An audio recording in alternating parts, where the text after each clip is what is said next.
कोई भी इसके दरवाजे पर जाता है कभी विमुख नहीं लौटने देता है। विश्वामित्र बोले तो क्या मैं तुम्हारे शिष्य की परीक्षा ले लूं? तुम्हारे शिष्य की परीक्षा ले लूं कि तुम्हारा शिष्य कितना बड़ा दानवी राजा है। वशिष्ठ जी बोले अरे ये कौन बड़ी बात है, अरे जाओ और मेरे शिष्य की तुम परीक्षा ले लो। आज दिन तक उसने किसी को अपने दरवाजे से विमुख नहीं लौटाया है, भला तुम्हें कैसे लौटाएगा। विश्वामित्र बोले चिंता मत करो, मैं आज जाऊंगा और मैं तुम्हारे शिष्य की परीक्षा लूंगा कि तुम्हारा शिष्य हरिश्चंद्र कितना बड़ा दानवी राजा है। प्यारे भगवत श्रोताओं, बुला नहीं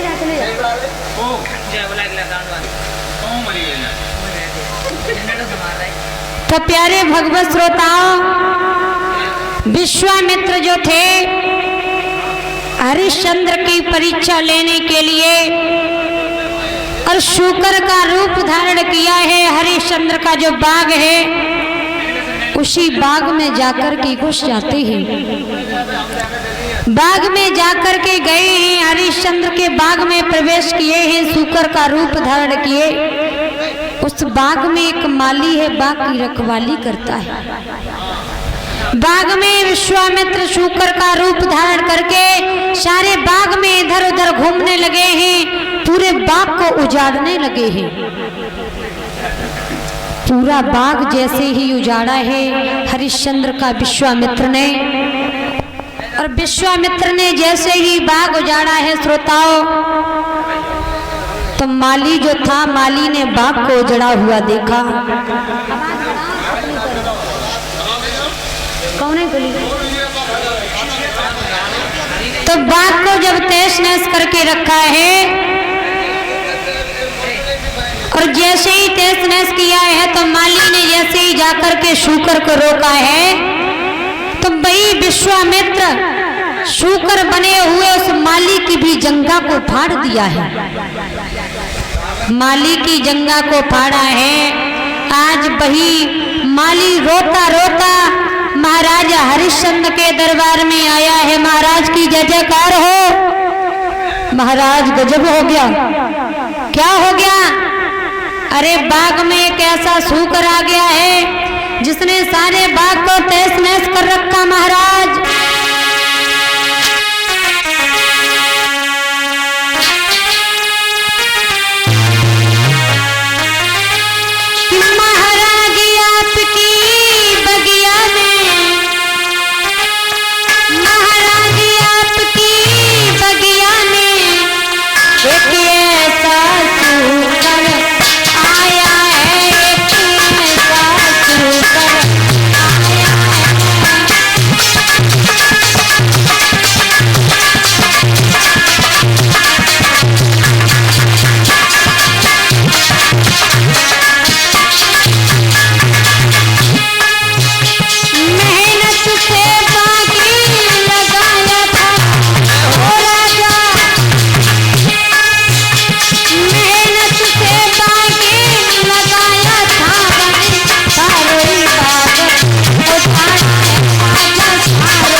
के दरबार में पहुंचा। महाराज गजब हो गया, अरे बाग में एक ऐसा सूकर आ गया है जिसने सारे बाग को तहस नहस कर रखा है, पूरे बाग को उजाड़ दिया है। हरिश्चंद्र बोले ये बता, जब उसने बाग को उजाड़ा तो तुम क्या देखते रहे? बोले महाराज जब मैंने उस सूकर को रोकना चाहा, सूकर को मारना चाहा, तो उसने तो मेरी जंगा को भी फाड़ दिया है। तुम्हारी जंगा को भी फाड़ दिया? बोले हाँ महाराज, अब ऐसा करो, हमें बाग में चलना चाहिए और उस शूकर का वध करना चाहिए। हरिश्चंद्र बोले माली, अरे अभी तो ये शाम का समय है और शाम के समय अगर दरवाजे पर कोई अतिथि भी आ जाए तो उसे आसन देकर बिठाना चाहिए, भगाना नहीं चाहिए। शाम के समय पर परीक्षित महाराज, कोई दुश्मन भी अगर दरवाजे पर आता है तो उसे भी आसन पर बिठाना चाहिए। जवाब दिया है हरिश्चंद्र ने,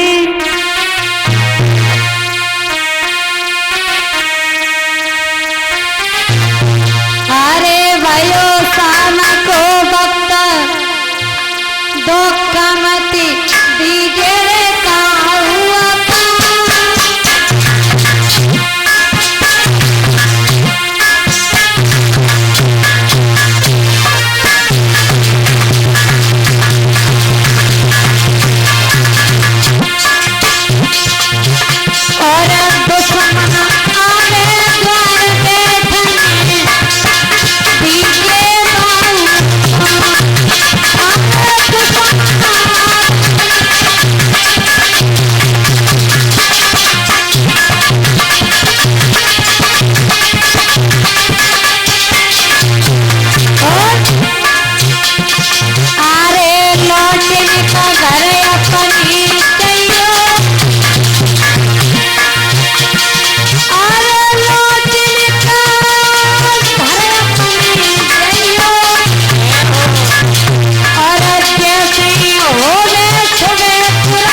हरिश्चंद्र ने, माली ये शाम का समय है और शाम के समय यदि कोई अतिथि भी दरवाजे पर आता है, भले ही तुम्हारा दुश्मन क्यों न हो, उसे भी आसन पर बैठाना चाहिए, बल्कि उसका अपमान नहीं करना चाहिए।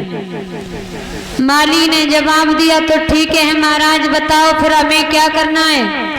हरिश्चंद्र बोले करना क्या है, ऐसा करो घर चले जाओ और जैसे ही सवेरा होगा तो हम उस शूकर का वध करने चलेंगे।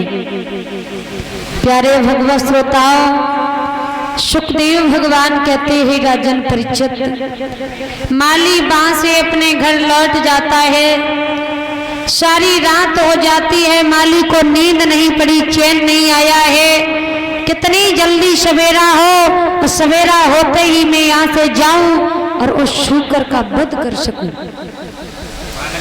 जैसे ही सवेरा हुआ है, सवेरा हुआ है, माली की आंख खुली है, बिस्तर से उठा है, हरिश्चंद्र के दरबार में आया। महाराज की जय जयकार हो। महाराज तुमने कहा था कि सवेरा होते ही हम शूकर का वध करेंगे, अरे चलो हमें शूकर का वध करना है।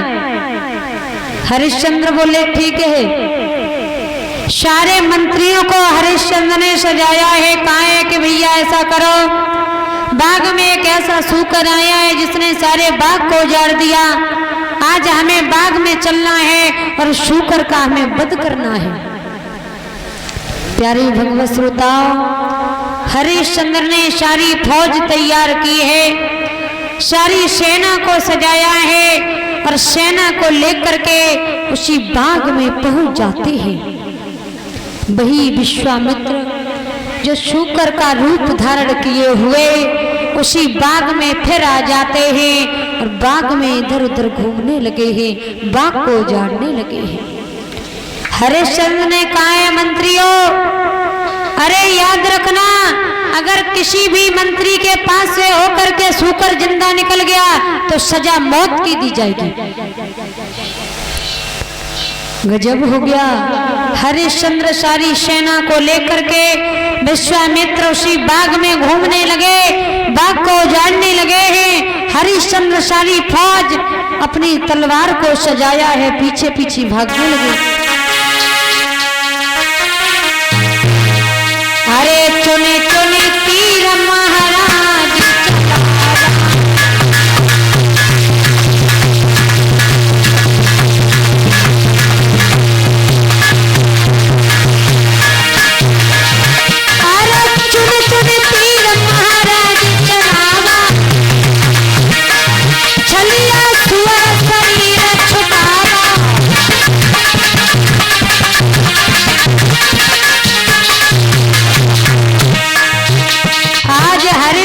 सारी सेना शूकर के पीछे पीछे भाग रही है। शूकर भागता जा रहा है, हरिश्चंद्र भी पीछे पीछे भागते जा रहे। गजब हो गया।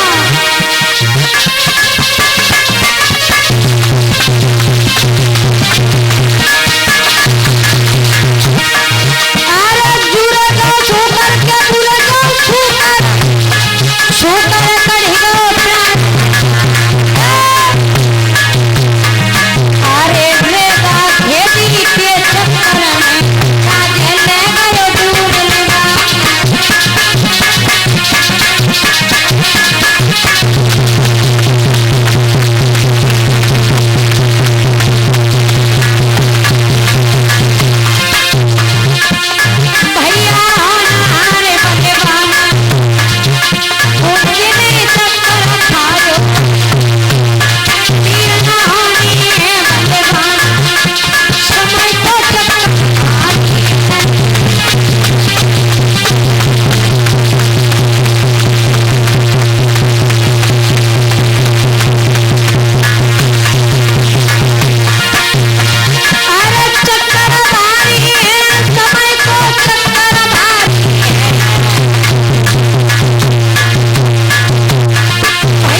हरिश्चंद्र जो है उसी शूकर के पीछे पीछे भागने लगे। लेकिन इधर हुआ क्या है, जैसे ही हरिश्चंद्र ने मंत्रियों से कहा है कि किसी के भी पास से होकर के शूकर जिंदा निकल गया तो सजा मौत की दी जाएगी। अब तो हरिश्चंद्र विश्वामित्र ने सोचा है कि किसी मंत्री के पीछे से होकर के हमें नहीं निकलना चाहिए, क्योंकि मंत्री तो बिना मतलब में मारे जाएं। हमें ऐसा करना चाहिए कि क्यों ना हरिश्चंद्र के ही पास से होकर निकलना चाहिए। मंत्री भी पीछे भाग रहे, हरिश्चंद्र भी।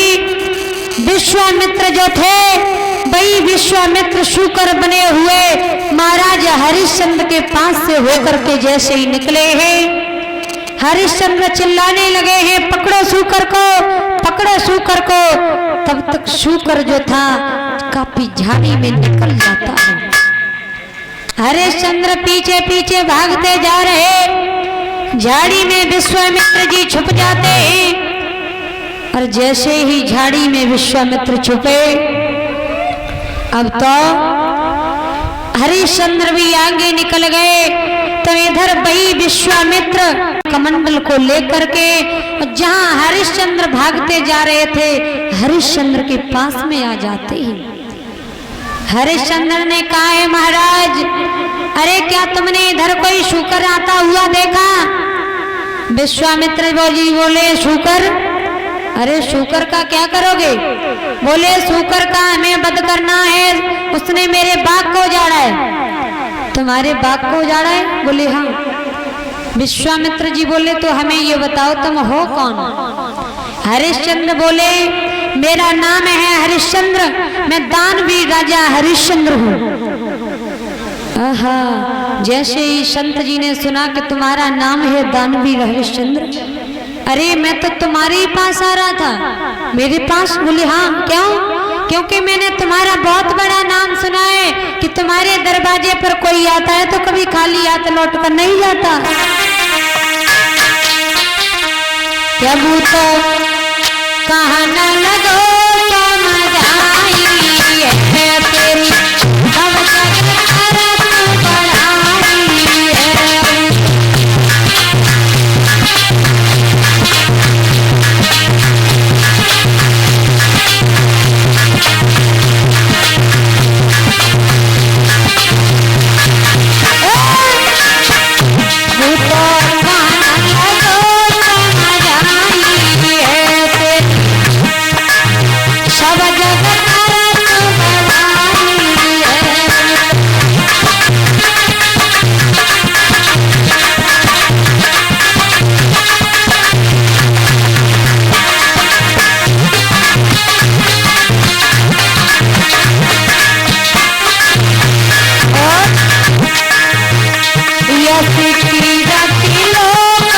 बढ़ाई है।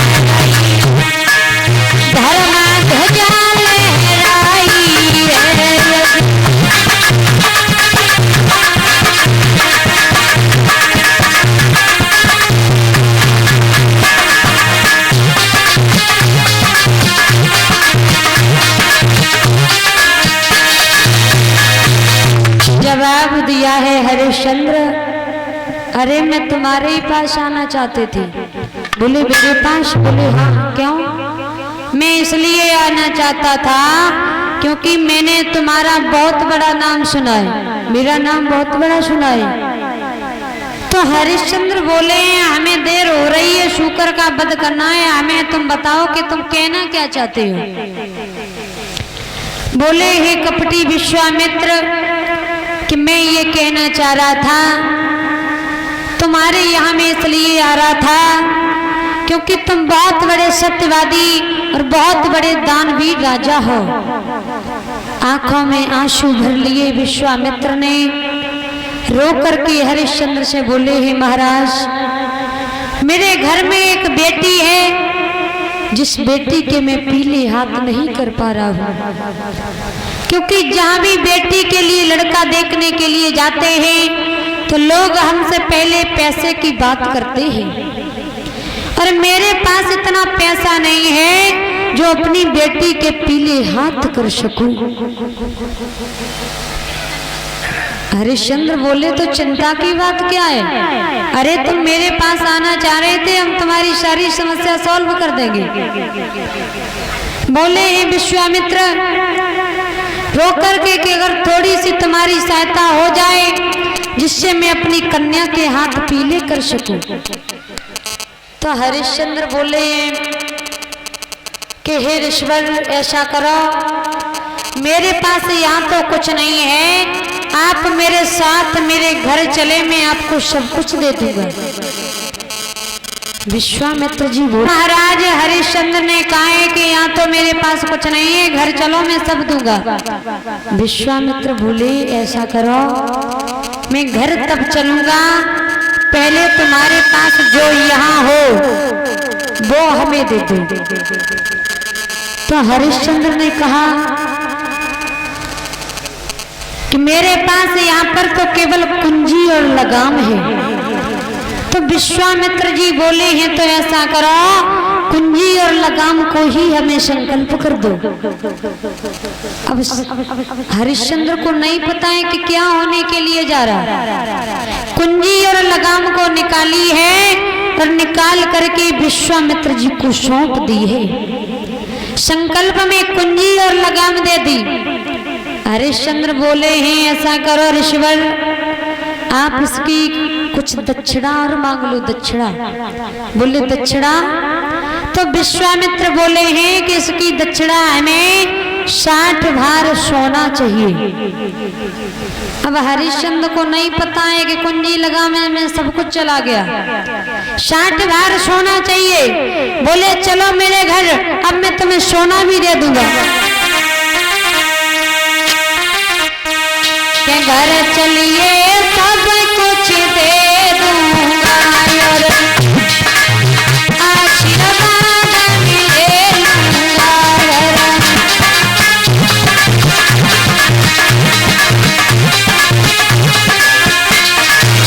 महाराज घर चलिए सब कुछ दे दूंगा और आशीर्वाद ले लूंगा।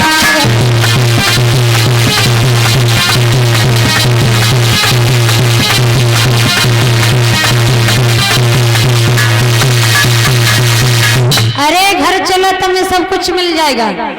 विश्वामित्र को हरिश्चंद्र ने साथ लिया है और साथ लेकर के हरिश्चंद्र अपने दरबार में पहुंचे।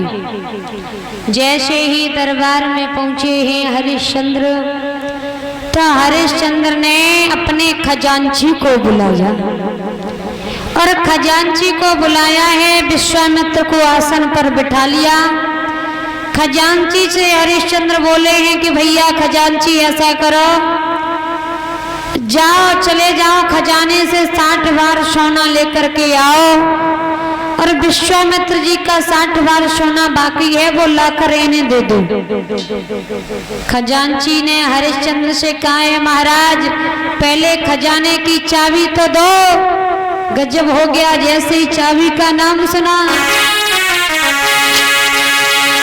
कि राजा ने खजांची बुलवायो, आज्ञा दई सोना लाने की। और विश्वामित्र ने मुझसे क्या किया रे कह दई बात।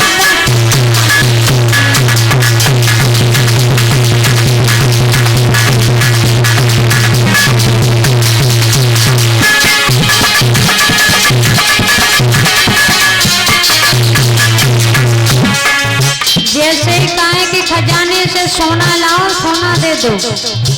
खजांची बोला है पहले चाबी तो दो। चाबी का नाम सुना है, पैरों तले जमीन खिसक गई। विश्वामित्र बोले हरिश्चंद्र क्या कह रहे हो? अरे ये सारा राज्यपाठ मेरा हो चुका है। ओ राजा हो ठिकाने,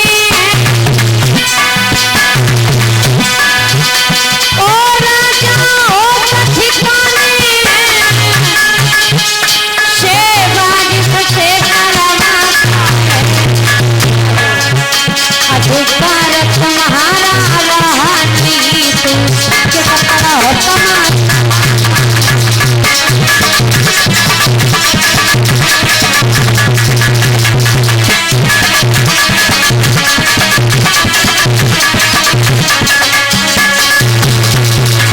जैसे ही कहा कि खजाने से सोना ला करके दे दे। विश्वामित्र जी मुस्कुराने लगे हैं। हरिश्चंद्र ओ राजा उस ठिकाने है, सेवाजिश से करवाता है, अधिकार तुम्हारा रहा नहीं, तू किस पर हुक्म चलाता है? अरे ये सारा राज्यपाठ कुंजी लगाम पहले ही सौंप दी, अब तो मेरा हो चुका है। हरिश्चंद्र के पैरों तले जमीन खिसक जाती है। भैया ये क्या हुआ?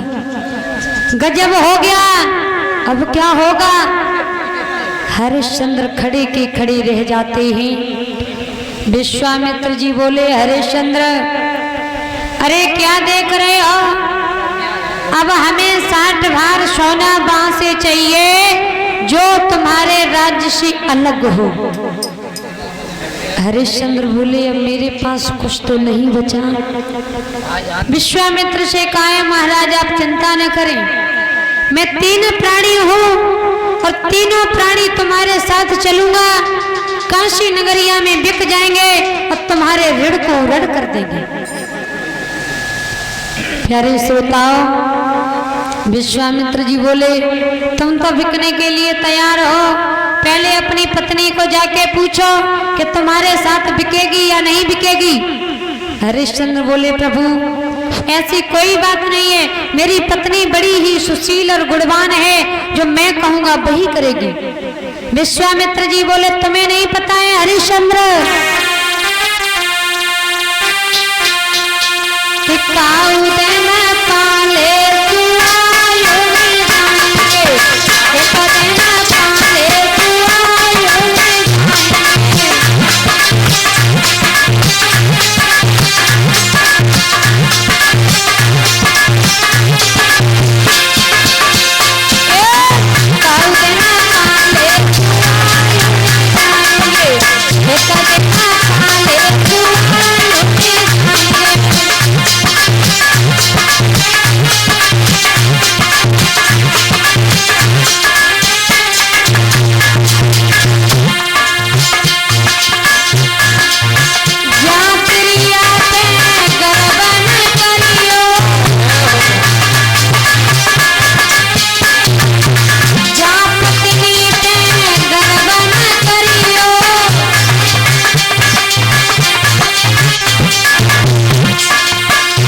जवाब दिया है विश्वामित्र ने, अरे जिस पत्नी पर गर्व कर रहे हो